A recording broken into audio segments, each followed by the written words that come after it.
Hello folks! Today I want to show you my thoughts on a medium distance bug out bag or get home bag. This bag has the items that I feel are critical for a 2 to 3 day hike or 10 to 30 miles. Again, some of you are probably saying you can move faster than that, but again, you can't guarantee when you'll have to start or what the conditions will be. This may greatly slow you down, as well as the weight of the gear that you're now going to be carrying. Now, before I start reviewing all the gear, I want to mention a word on planning. Some of you have heard me say failure to plan is planning to fail. At this distance, planning will make the journey much easier. Not planning can lead to catastrophe. I believe there are 3 key areas at this distance: navigation, communications, and shelter. Let's start with navigation. Is this distance your daily commute? Do you have a planned route to get back home or to your bug out location? If so, do you know where opportunities for shelter or water are located?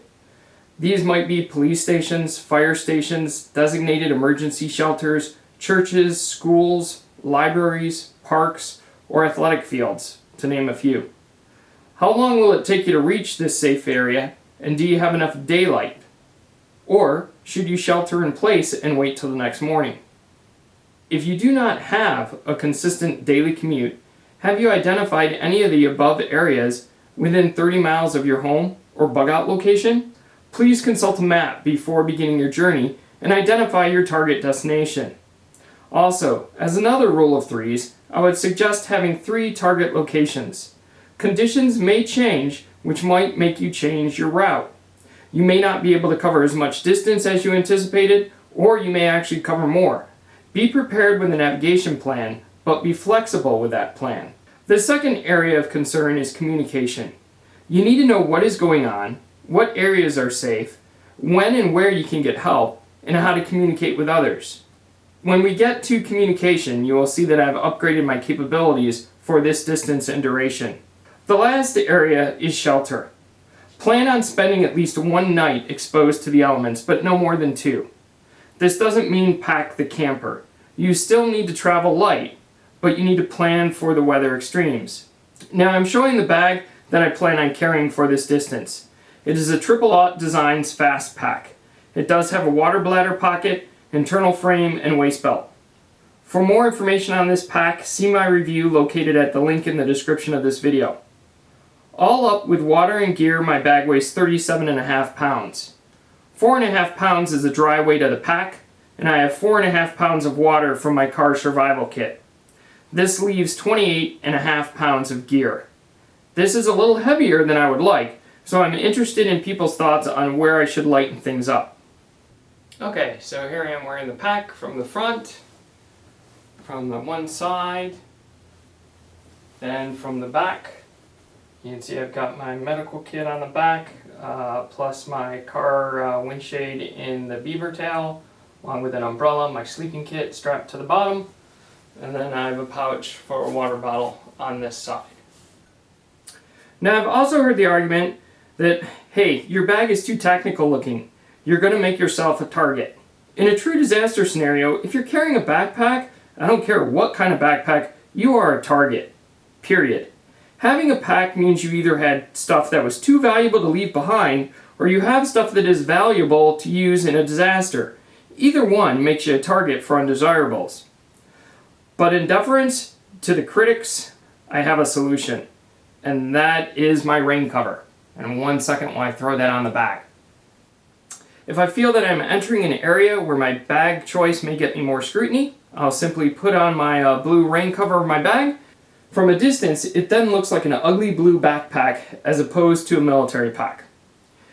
Now we'll move on to the contents of the bag. Again, I'm not going to make you watch me pull everything out. Instead, I will present them in groups according to the rule of threes, starting with air, then shelter, water, food, and finally navigation, communication, first aid, and miscellaneous tools. 1 second while I get the first group. The first category is air, and the only items here that are different from my 5 to 10 mile get home bag is the addition of a pair of safety glasses. In this scenario, we will have the probability of traveling in low light conditions, and this will protect from the stick/bug/thorn in the eye. The second category is shelter. Again, shelter begins with the change of season appropriate clothes in my car.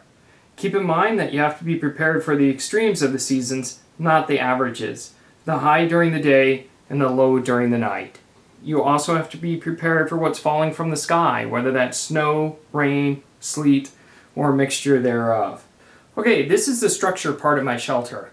On the upper right hand side you see a blue tarp roll. That is a 10 by 12 waterproof tarp. I like to have more tarp because that gives me flexibility in terms of how I set up my shelter as opposed to packing a smaller 5 by 7 tarp. Also inside that roll is a bug bivvy and a fleece blanket. Next to it is a Soul Adventure blanket. This is a thermal tarp. It is blaze orange on one side and is the heat reflecting silver on the other. It also has about 8 grommet holes in it, so it's heavier than your typical Soul survival blanket. However, it does have a heavy chemical smell. So again, I keep it packed in a vacuum bag so it doesn't make the rest of my bag smell. Next to it, I have a Soul Escape bivvy to sleep in. I have the thermal shade from my car to serve as an improvised sleeping pad. I have 25 feet of paracord for my ridge line. I have several stakes. Then I have some jam cams. These are great for setting up your ridge line and also getting your lines taut to your stakes. I am great at tying knots, just the wrong type of knots. So in the dark, I tend to use jam cams. It's kind of cheat, a little bit of weight there. And then I have several lengths of smaller paracord so I don't have to be cutting up my long length. Next to it in the red or orange dry bag is where I keep my spare socks, spare underwear, spare base layer. That keeps them dry if my pack gets wet. It also serves as my pillow at night. So now we're going to take a segue and I will take you outside to show you how I set this all up. So this is what it would look like. This is what I'd be kind of camping out with at night. Again, having the tarp, having the bug bivvy, having the Soul Escape bivvy gives me a lot of flexibility depending what the environments are like for that evening. As a transition between shelter and water, again, is a subcategory of fire, as it enables both. In this journey, I plan on the probability of making 2 fires, boiling water for a Mountain House meal for dinner, warmth during that night, and then again boiling some more water for another Mountain House breakfast meal. I've added a magnesium block, some more Esbit cubes. For those of you who've been wondering how I keep everything organized in my pack, I tend to use a lot of the heavy-duty Ziploc storage bags. I don't buy extra little pouches because they add weight and the thickness of the Cordura doesn't let them compress as much. So also, those little blocks stink to high heaven. So keeping them in a Ziploc bag is critical. I also have some fat wood. And then I have a new Emberlit stove that I just got. I haven't had a chance to use this guy out yet. Using a small little stove like this allows you to keep a low profile. It will allow you to put a cup of water on the top of it with a little crossbar there. Keeps it nice and stable on top. I also have a piece of tinfoil to use as a windbreak, or if I'm building a larger fire, it can function as a base for the fire in case the ground is wet. Keep my fire from sinking into the ground. So it's a fairly large piece of tinfoil that I've folded up. I also have my Sawiver. It's a collapsible saw. I've had it for a while. You can see it's fairly beat up. I'll take another picture of it so you can see it folded up and how much room it actually takes up. It's fairly light with an aluminum frame, but fairly sturdy. I also have an original Gerber LMF knife. So here you see the Sawiver collapse down. The blade stores in the long handle part across the top. And you also see the stove collapsed flat, taken apart. Okay, this is the category of water. So to my original kit, I upgraded to the Pathfinder water bottles. I have the lid that helps it boil. I have the little lifter to get it in and out of the fire. I've then added my Katadyn water filter. I also have the attachment that allows me to pump water directly into my water bladder with the quick releases on the nozzle.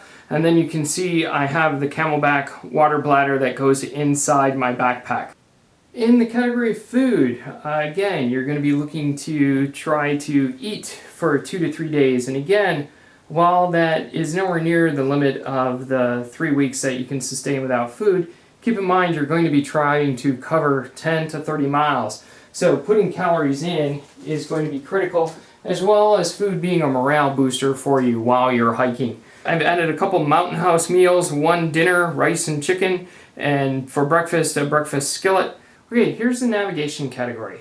I've also upgraded the battery backup on the phone from that little battery stick that you saw before to a Goal Zero Guide 10 Plus. And again, I have the USB cable to the phone. I'm just not showing it here. But again, that should give me a couple charges of my phone to keep me running for the couple days that I would need to be running the GPS.